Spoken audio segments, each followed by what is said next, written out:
Eros Meets Agape is a bi-weekly heart-to-heart conversation about love, sex, marriage, and relationships. Everyone wants to love and be loved, but everyone does not know how to give and receive the love they both want and need. Intimacy and passion are essential, yet mean nothing if there isn't unconditional and sacrificial love, which is the foundation for any lasting relationship. Dr. Saudia is a licensed marriage and family therapist and minister. Let's listen in as she shares how to create healthier and happier relationships. Hey there, family. It is time for another episode of the Eros Meets Agape podcast. And today I'm giving you the spiel on the two types of female friends that may be in your significant other's life. And if you are newly dating, then this is definitely something you need to know about, because now you have the responsibility of figuring out if this woman is for you or is she against you? So if you want to know more, you know what to do. Let's head on over into the classroom. I will see you all in a second.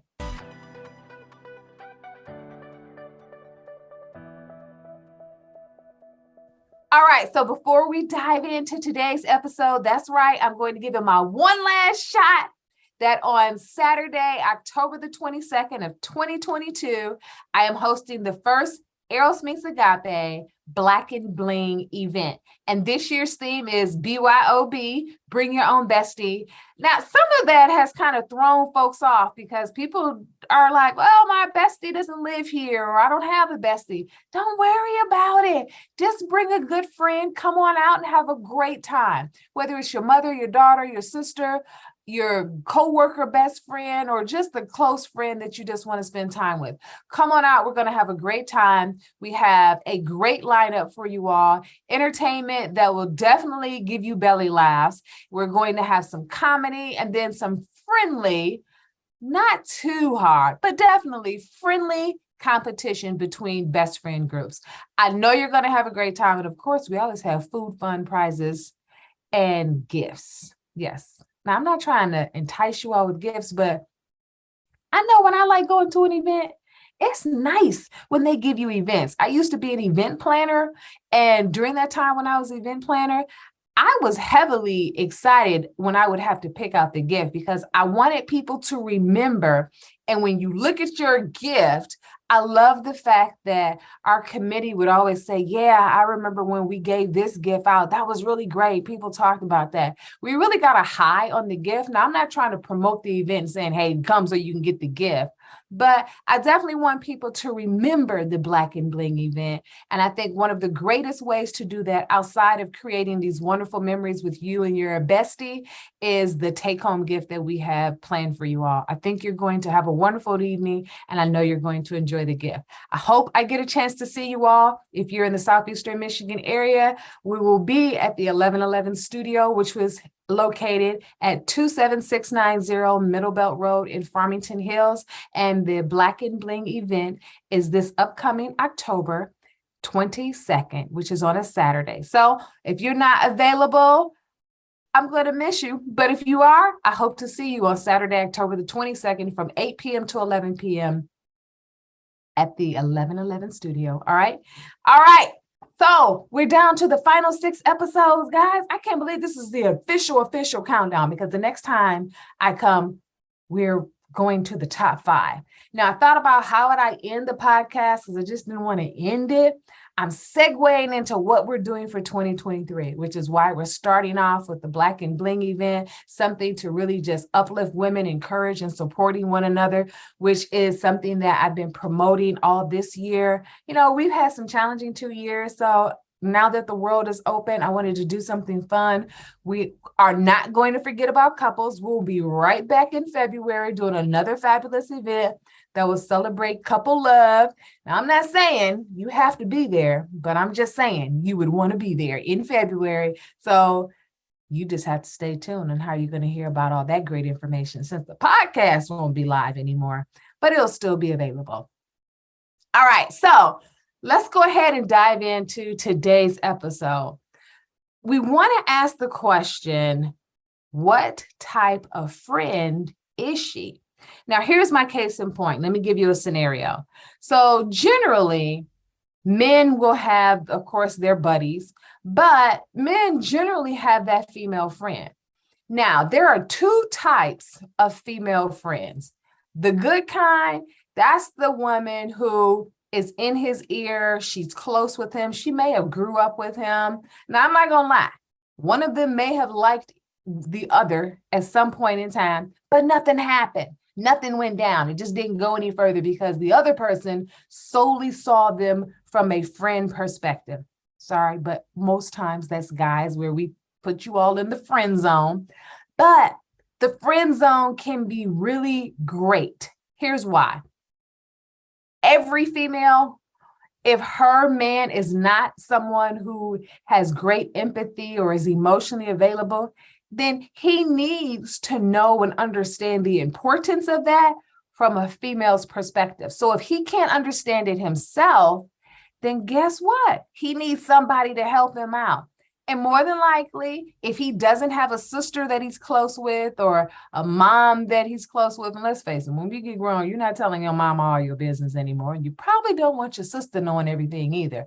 But your close female friend, you just may want to share good stuff with her because you want to get her opinion on the situation or this person.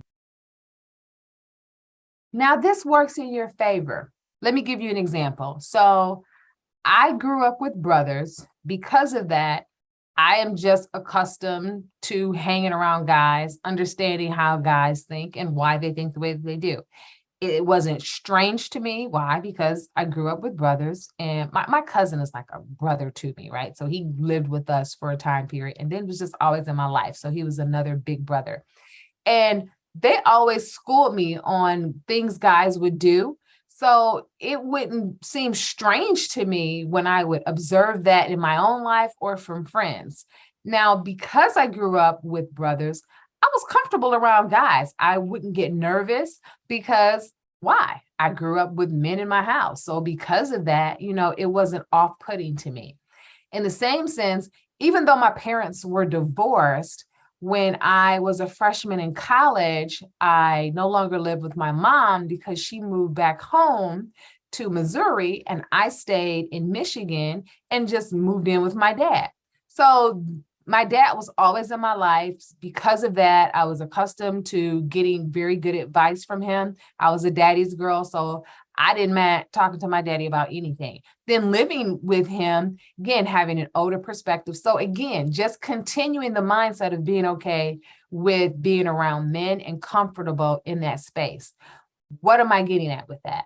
Because of that history, I didn't have any problems being friends with males. So I wasn't the prettiest chick, the one guys were trying to get with. I didn't have the Coke bottle shape. So guys were comfortable with me because of my personality, but females were comfortable with me because I really wasn't an obvious visible threat, nor was I trying to be one.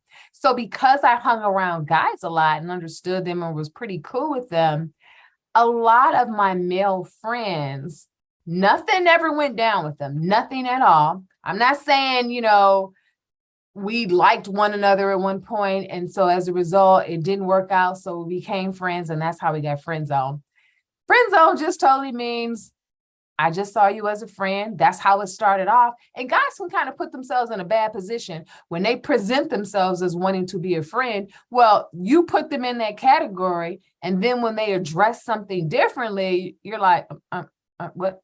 I'm sorry, but I've already friend zoned you, so I'm cool with that. Now, I'm not saying that you can't go and date your male best friend. I'm not saying that nothing can happen, but I'm going to the point of this particular episode of the podcast where I'm talking about being friend zoned and wondering the female friend that is in your significant other's life, what type of friend is she? Because there are two types. And you want to know which one she is so you know what's really going down. So let me go back. So by having male friends in my life, I was very cool with their girlfriends. I've never had a problem with any of their girlfriends or wives. And that's because I think me as a person, I separated myself from them. And I've talked about this before on the podcast, where I learned that when they came along, my spot was gone. Why? Because my spot was available when they're single, but now that they're with this other person that they're in a relationship with, my spot was given away to that person. So now the time that we would have been going out or hanging out at the movies or going out to eat, guess what? She's doing that. And that's cool. There's nothing wrong with that.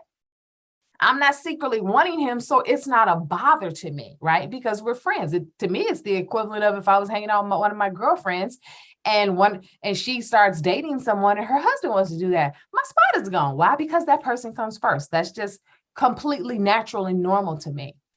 Here's the thing you want to watch, especially when, let's just say you are in your teens, 20s, early 30s. For this particular age group, it's really important to figure this out, especially if you don't know this person's history and friend group history. You need to do some research. Here's why. So there are two types of female friends. One is the female friend that you definitely approve of her, not because, you have to, but because you choose to, because you see this particular female is an added benefit to you as well as your partner. Now, after a certain point, you just don't tell your business to other people. But when you're young and you're growing and maturing and loving relationships, you don't know all the answers. You don't know or understand certain things. So you talk to your friends. And if you are a person where you're dating a guy and that guy is not really emotionally available, not really emotionally close in a way where he can express his feelings or not a lot of empathy, great person, but doesn't really get it on the emotional closeness that you may desire. Well, if you talk to him about it, you're nagging. But if his friend talks to him about it, well, he sees her opinion as valuable. That's one of the reasons why she's still there. He listens to her. She has his ear. And not saying that she hasn't in a way that you don't, but hold up, I'm about to tell you about that other one. We're still on the first friend. This is the good one. Think of it like Glinda, the good witch. Well, no, I don't like that phrase. I don't like that. That's not cool. But think of it as the good cop, bad cop. She's the good one, okay?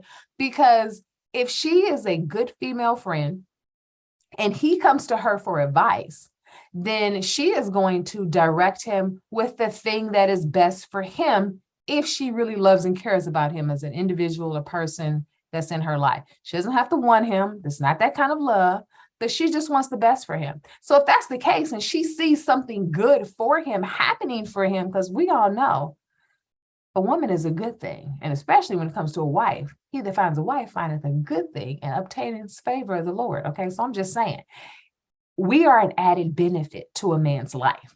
And I'm just saying, that's just true, right? You can find that in the Bible. My point, going back to my point, is that when we are at a place where you have someone's ear because you are that female friend, or you are looking at someone and you're like, wondering, is she that female friend?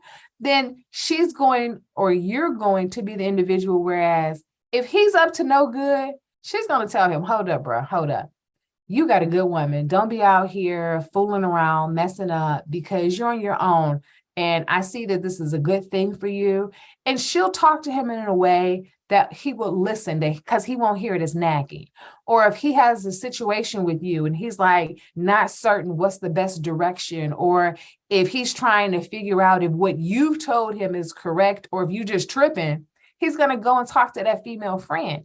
If she is the right type of female friend, the person who is actually a healthy individual. Now, I'm not saying you're going to spend your entire life allowing this person to be involved in your life. After a certain point, you know when to exit stage left and to be invited in, okay? But before we get there, she will be in a place where she has his ear in ways that you may not as of yet, or in ways where together he's able to hear you, but needs another non-biased opinion to help him to understand.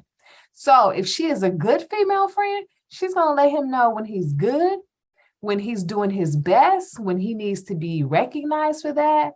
And she's going to let him know when he's not doing his best, when he's messing up, or when someone is just not right for him, or if he's not right for someone, right? I know plenty of people that, in all honesty, they have told their male friend, you're not good enough for her. This girl is on her stuff and you are out here messing around. No, stop playing with her. Or they have told him, she's no good. She isn't for you. You all don't seem to have good compatibility. Just different things like that. And you're not trying to start mess. You're just being honest in the fact that you are sharing the truth with the person. So first of all, if you're at a place whereas you're not in a, let's just say, married for a long time, because after you get to a point where you're married, your spouse should be your best friend. And they cover both categories, significant other and opposite sex friend. Okay. So that person should be there. And then that person should be that person for you, because no one's voice should be more valuable than your spouse. But we're not talking about that particular group, right? We're talking about two types of female friends, and you're dating someone or you're in a new relationship with someone and you're really just trying to figure it out. So I'm just here to help you to look at some key factors here. So let me go back and give you an example. This woman who is a good female friend, if she is right, meaning that she is not up to no mess, no drama, no gossip, no problems, no issues, then she's all about telling the truth, being honest, being kind about it, but being truthful and being direct about it and hoping that her voice is heard. But if she isn't, let me help you out here. There could be problems, meaning she's an asset to you. You don't know it yet, but she's an asset to you, because even though she supports him, if you are a really great girlfriend, she supports you too. You don't have to be close with her. You don't have to actually know her. She's just going to be there to support you because she sees that you are right for him and or you are doing right by him. So she will be your advocate when you are nowhere around. She will be your advocate if she's in his face and she sees that he may be up to no good. Now, I'm not saying she can stop him from cheating. She may, I don't know. But ultimately, it's his decision if he wants to be right. But sometimes guys need to see something from a female perspective.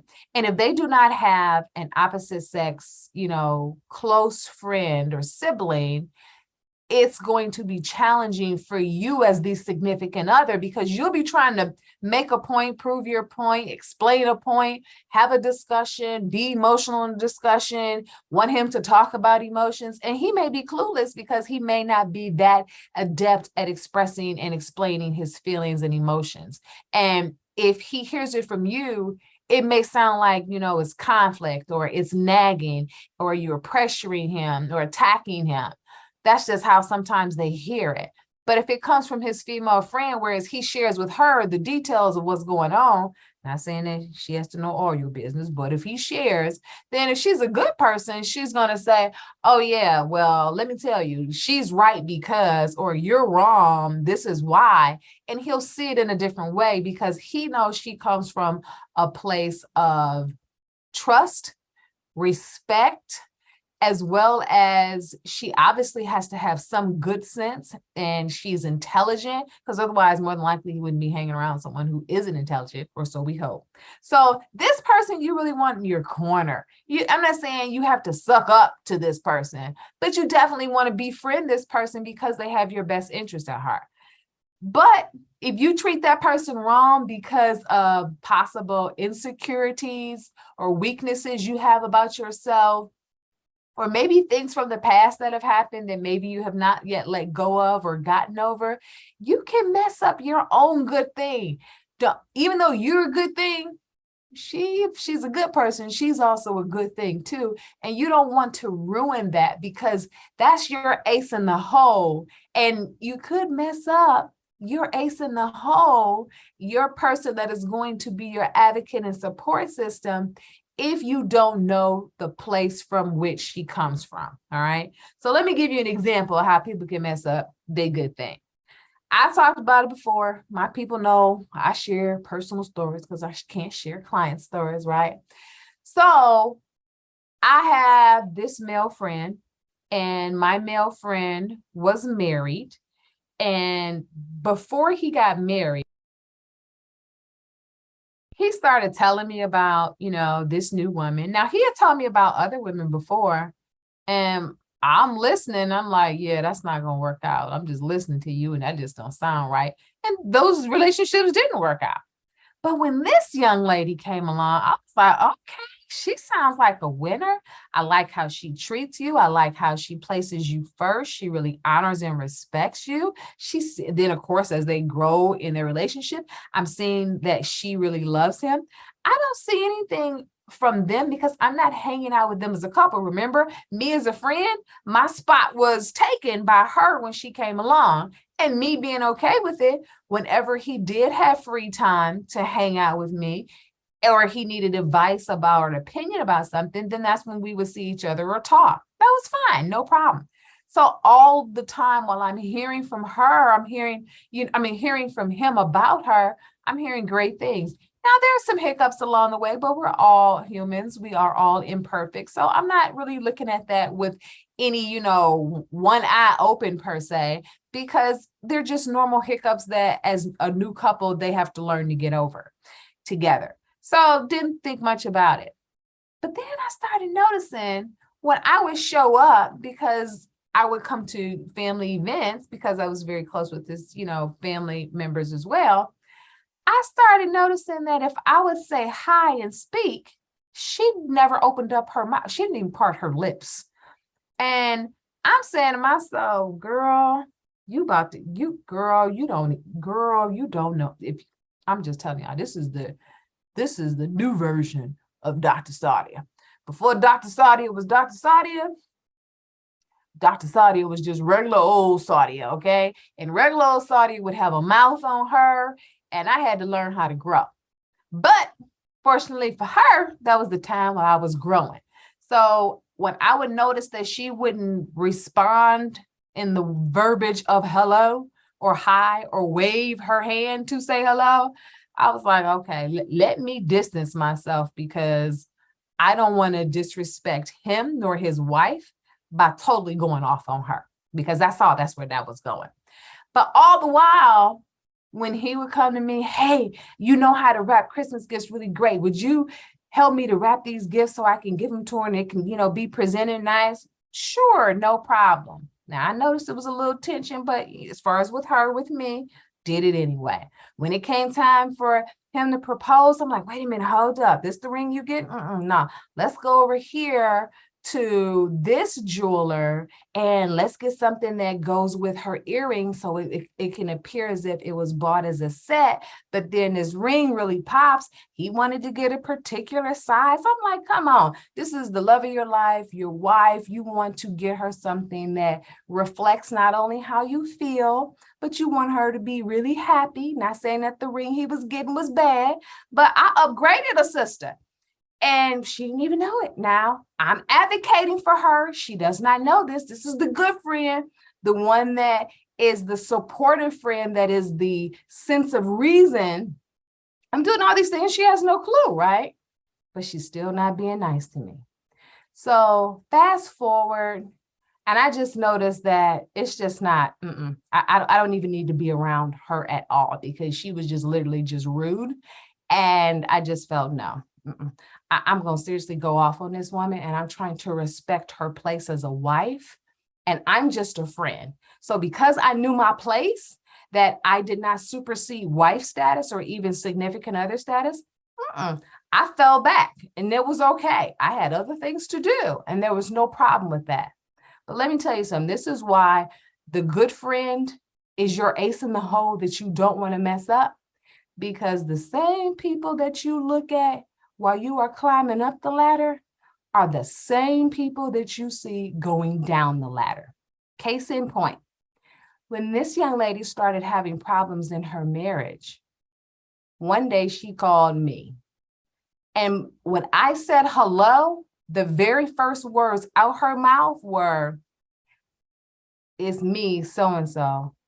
I know you're surprised to hear from me." Now, if you can say that with confidence and ease, then you already know you're the problem. But yet you felt as if I was your solution. Now, I'm not the only person that has been in situations like that, where the spouse has went to the close opposite sex friend or even the same sex friend for assistance and help. It happens. But my point is to say, when you have an opposite sex friend and as to your mate, then I'm not saying you have to kiss up to this person, but 9 times out of 10, because they care about your significant other, they are more than likely going to advocate for you because they want the right thing for them. And if you show love to this individual as if you really care about this individual and you are genuine about it, then that friend will automatically advocate for you because they want the best for their friend. And that's what I was doing behind the scenes. At the end of the day, I wanted the best for him. And even though I knew this woman could not stand me, I knew without a shadow of a doubt she was really good for him. So no matter what she would try to do to me, I kept that in mind, that she was great for him. So even when he would come to ask me for advice, I still advocated for them in their relationship because I knew that was the best for him. So when that relationship did not work out, I didn't give a vote. I didn't give a comment. Why? Because she had someone in her corner that she did not appreciate. So since you did not appreciate me, and seeing as how I still have his ear, ultimately, whether he stays or goes is his choice and his choice alone, something that I cannot direct him in. All I chose to do from that point forward was listen. I kept my mouth shut and listened because I still wanted to support him. And I still gave my vote that, hey, I believe she's the best, but I no longer had any more content to provide with that. I just said, hey, my opinion is still the same. This person is really great for you. You may want to rethink this. I didn't have anything else to say because I felt as if I'm not going to continue to show you her when there are these other things that are happening. It had nothing to do with me or her not liking me or me not being able to spend time with him like before. It had nothing to do with that. It had everything to do with the fact that she didn't realize I was in her corner.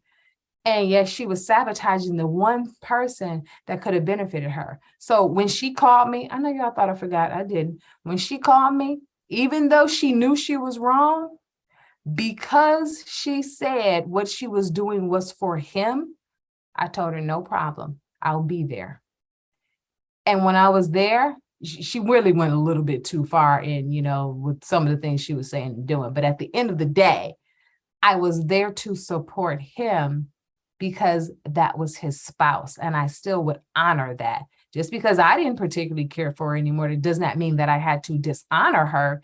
It just meant I no longer needed to advocate for her. That was no longer going to be my position. She was going to have to find her own support team for that because it seemed as if she didn't value that. And when she found out about it, now she never apologized at all. Don't have a problem with that. But she did a complete 180 where she learned, in my opinion, I don't know how, but she learned that she was wrong. And she later saw that I was supportive of her. Now, she never apologized. She doesn't need to. It's not that big of a deal. And I'm not affected and was not affected. But my point is to say, when you are a good female friend, you are there for that person, regardless of whether or not that spouse cares for you. Now, I have other female friends that their wives, I've been over to their house, we get along. When I call, I make certain that when the wife answers, I'm not saying, hey, let me talk to so-and-so. I'm like, hey, so-and-so, how are you? How are you and the kids? I'm talking to her first because I'm honoring her household, because she's the queen of that domain, right? So I'm honoring her. And I think what I'm trying to say and get to is that if you're a female friend, you're going to honor your friend's significant other. You're going to acknowledge them, be kind to them, because you're a friend and you want the best for them. And because you want the best for them and you see that as being a part of it, then you're going to evidence that. And you want to make certain that if you're doing your research, and if you're in your teens, your 20s, or your early 30s, if this isn't you, then share it with somebody that you know. If you see that your significant other has an opposite sex female friend, just watch her. Does she exhibit some of the things that I just shared? Meaning, is she that friend, the one that is the advocate? Now, there are some that will try to pretend as if they support you and are there for you, but that's fake. It's not genuine at all. They're doing things in your face, but they're also doing things behind your back. Now, how do you know the difference? I'm going to get to that, but now let me explain the second type of friend. The second type of opposite sex female friend that's around, she's basically on the DL sleeping with your man. All right, let's just be honest. And if she's not sleeping with him, trust me, she's trying to figure out a way how to do it. Now, some women will have a male friend, and that's all they are, friends. But somewhere along the way, they start liking him or fall in love with him. He either hasn't seen her in that light, or she is trying to get him to see her in that light. Therefore, she's biding her time. So then, lo and behold, you come along, Miss New Significant Other, and she has to figure it out. So if she hasn't already tried to do things in order to seduce him, to get him to be into her, she could be the friend that is already doing that, the friend with benefits. And that's who he hooks up with when he's single. But he may not really be ready for a relationship that's honest and mature. So he could be sleeping with her while he's trying to be with you or while he's with you. All right. Here's how you're able to tell the difference. All right. There's really no more to communicate about this individual outside of the fact that she's either trying or she is sleeping with him. Now, whether or not either is taking place, in your face, she will seem like she is nice as pie, the sweetest thing around, but she has no substance. What does that mean? She will say a lot of nice things, but she has no deep conversation. She has nothing of real value to add. She can seem as if she's supportive of you, but the conversations do not match that, because you may hear her advocating for you in front of you while he is there, but his conversation about her is very minimal. It does not include much. Guys that are experiencing friends with benefits while they're with you, they don't talk about that person. Guys, when they don't talk about them, you know why they don't do that? It's because they're trying to keep all information as minimal as possible, because that means they have to remember what they've said and what they didn't say, because the content must match. One thing about guys is that they are creatures of habit. And when they start to change their habits, it's an indication that something may not be quite right. What am I getting at? The young lady who is the friend with benefits, the type of friend that you don't want your significant other to have, you don't have to do anything extra special, but you do need to do your research. How long has she been around? What types of things do they do together? Does she honor and respect you when you come along? Does it seem as if she's genuine? And the number one thing, what does your gut tell you? I think Tyler Perry has had some movie where Medea has asked the woman, do you think he's cheating? And the woman would be like, yes. And then Medea would say, well, guess what? He's cheating. Because let me tell you something. This is what I tell clients all the time. Are you jealous? Now, some people can be jealous because they have their own insecurities and they surface when someone else shows up, and their insecurity is a strength with this other person. That is normal, but something you can work on. But when you are jealous about someone and you just don't know why, that is a woman's intuition letting her know that something is not quite right. And that's something that's not quite right. If it only surfaces with this individual, well, then guess what? That individual is not quite right. Now, if you're the person who just believes your man is the most fabulous thing on earth and everybody wants him, this conversation is not for you, because it's going to be very difficult for you to figure out, is it all of the female population that wants my man? That's probably not the case, but you probably are seeing him with such love and adoration that you believe that. this conversation would not be for you, because there are only two types of females. And one, you don't mind your significant other befriending. The other, you want her to get away from your man as easy and quickest as possible. If you basically create a ruckus and fuss about it, she's not going anywhere, because he's going to be annoyed and he's going to share this with her. She's going to know that you're on to her. And so she's going to continue to play the game, but she's going to lay back a little bit more, noticing that she has to do things a little bit differently. So she isn't like blown up and made aware that this is happening. But you definitely want to do your research. What does that mean? Let me tell you. If you're not quite right, look at your when I'm saying if you're not quite sure, you want to look at your intuition. Are you feeling jealous? And if so, is it solely around her where something just doesn't seem quite right? We don't always have to figure something out. Sometimes it's just an indication to let us know that whatever is not right is not for us and does not have our best interests at heart. Okay? I'm be honest. God always has a fail-proof plan in getting us away from harm's way. And that's an indication that something isn't quite right. Now, you can talk to your significant other, giving him an opportunity to share. More likely than not, if he's actually doing something with her, he's not going to share that information with you. So you can give him an opportunity, but after that, there's no point in asking again, because he's already let you know what his answer will be, probably because he doesn't want to ruin his cake and what he's trying to eat too. I think I'm saying that right. But basically, he's burning, the candle at both ends and doesn't want it to stop. Now, you can lay low and not say anything and just watch, but you can also do other little things. How do his other male friends feel about her? What do they have to say? When you all are around one another at a gathering, what are his male friends looking like when she's around you all? Or pull back from the group and watch how she's interacting with these other male friends. Are they looking like, she's just cool and it's okay? Or are they looking like, oh boy, something is about to jump off tonight, okay? Or when you're around his family, what do they have to say about her? Now, granted, family is going to stick with family, right? Now, you have some that are like, right is right and wrong is wrong. Girl, I'm going to tell you what's right and I'm going to tell you what's wrong. This is what's going wrong here. Those are great. But in the event that you don't, just watch. What is his family saying about her? What do they say about her? Do they get along with her? Do they like her? If there's this long history, is it because she's new and she doesn't know them?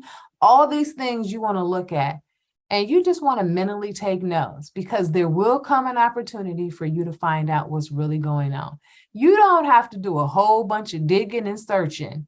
You just need to do your part so that you can have the conversation, to open up the floor to see what's happening. Now, keep in mind, he may not actually even be doing anything, okay? That's a strong possibility. Every guy isn't up to something. Maybe it's just her, but that's why the question goes to ask, what type of friend is she? She's one of these two types, and you're trying to figure out which one is she. She could just be plotting, planning, and scheming, and he doesn't even know just yet. So in that case, you don't even need to have a conversation. All you need to do is to do your part as being the best person that you are, the best significant other that you are to him. That's all we can do. The rest is up to a person to ask themselves, do they want to be right by you or do they not? What's done in the dark will come out in the light. You don't have to go searching for stuff. I know friends who have been in these types of situations where there was a female friend who was presented as a good female friend, and unfortunately she was sleeping with that person's man. And my friend knew in her gut something wasn't right for a long while, but she couldn't figure it out. She couldn't find the proof that she needed until she kept digging enough. And after a while, she found it, and it totally broke her heart, because she literally listened, meaning went to his house and literally heard them talking, which eventually rolled over into them having sex. I believe it was summer, so she heard them through the window, and she knew it was her, I guess, because of her vehicle or what have you. But she literally, that's how she found out. Now, that's a devastating way, right? We don't have to go through all that. At some point, you can just have enough where you can be calm about a situation. You don't have to be irate or upset. You can just literally know something isn't right and give the person the opportunity after you've asked them, and then just feel like, you know what, this isn't right for me. Because if this were a healthy relationship, this would not be taking place. Or you sit down and you talk to me about this, and based on our conversation and me knowing you, then I will know if you're telling me the truth or not. And if I'm not certain, then my gut is going to let me know whether this is something I should or should not do. Now, if you're married, this is a whole new conversation, right? This would not apply because you've done your already due diligence and you already know what to do and what to not to do because you've already vetted these people. So this is no longer an issue for you. These are for people that are recently dating or in a new relationship, and they're just trying to figure it out. There are two types of friends. The question is, which one is she? I'm hoping she's the good one. But if she's not, do a little research. You don't have to go far. You don't have to go playing Inspector Gadget, Columbo, or any of these other detectives out here. But you can just use your resources around you. What do the family members and his friends think about this person? Because if his mama is around, mama's reactions, responses will always let you know. Mama doesn't have to know everything, but mama can just know something isn't right and she doesn't like so-and-so. And trust me, you want to pay attention to that. Or if there's a sister around and she doesn't like so-and-so, something is going on with that. It's a reason why. If she's a friend and they don't like this friend, there's a reason for that. And you want to be mindful to watch out for these clues. His boys may not be as open, right? Because they have a responsibility of the brotherhood to stick with him. So you want to be careful there, right? If you're going to ask a question, make certain you craft the right one, because if they hear that you are sneaking around to get info out of them, yeah, they won't like that. And they're going to go right to him and he's going to be aware. So all you got to do is just step back from the crowd, watch what's happening, and then listen to your gut. You don't always need a conversation. You don't even always need proof or validation. Sometimes it's just knowing yourself and listening to your gut. All right. That's it, guys. Just knowing the two types of female friends that are out there. Okay. I hope this has been a benefit to you, because I know people that are really continuing to experience these situations.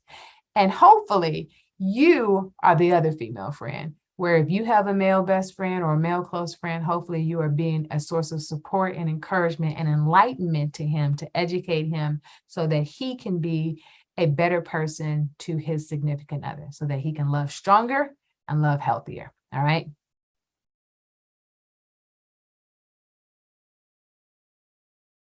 All right, guys. So you know how I like to close out the show. Let me end with our like it, love it, and leave it tips for today.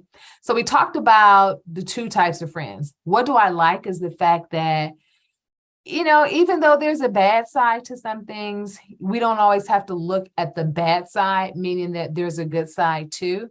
And that knowing, you know, even if we experience a bad situation, if we see it again, then we can have the hope to know there's a possibility that it won't be as how it was a previous time or with someone else's situation. We can choose to hope for the best as opposed to looking at the negative. Now, what do I love? I love the fact that we have choices in this world, and we have choices, meaning we can get to a place where we are seeing a situation and wanting better, and therefore we show up better. So I could be that female friend and I could choose to be a better person, or I could be that female friend. And when I say be a better person, meaning I'm the female friend that is really sneaking and conniving, and I could just choose to be a better person. All right. I'm just going to put it out here and go ahead and say it. You don't always have to be a hoe. That once a hoe, always a hoe. It's not necessarily, true. It doesn't have to be that way. We can actually rise up, okay? We can change, turn over a new leaf. You can be a different person. It happens, okay? And it's okay to have a past and to be different. We all have some kind of past. So I love the fact that we have choices. You can choose to be good and improve and become better, or you can be a person who is not, not the kindest, not the most loving or considerate to others, but you can definitely evolve. So I love the fact that we have choices, and you just need to choose who you want to be, because the decisions you make today, you pay for them tomorrow. Okay. All right. And what would be my leave it tip?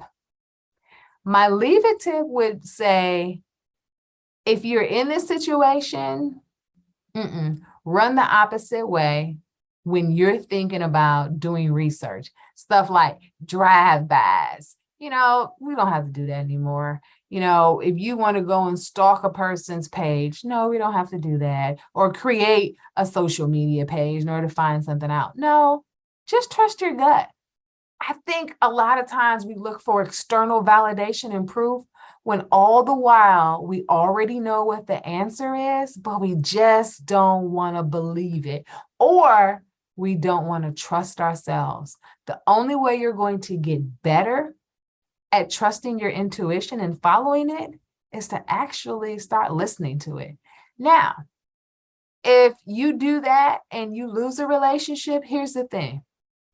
There's a possibility you may be wrong, but guess what? If that person really likes you, loves you, wants to be with you, they will also fight for you. Meaning, if something was not right, they will get right. If something was already right, then they will do what it takes to not secure your insecurities and to squash them, but they will do things in a way that help you to feel loved and validated in that relationship, so that this issue is not a bother anymore. All right. So hopefully that has been a blessing and somewhat helpful to you. All right. So don't forget to like us, rate us, review us, right? On all social media platforms, we are available, which is Twitter, Instagram, Facebook, Snapchat, and TikTok. Check us out at Eros Meets Agape. And don't forget that you can rate and review us wherever you downloaded the show. We love to hear from you. It's the last few episodes, guys, and I'm probably going to be emotional. And when we get closer to the final one, I know that is going to be emotional. So I thank you for continuing to ride this journey with us. And I hope this episode has also been helpful to you, or hopefully for someone you know and love. That's it for me. Till next time, I'm Dr. Sadia, helping you to give and receive the love you both want and need. Have a great one, everyone. Bye-bye.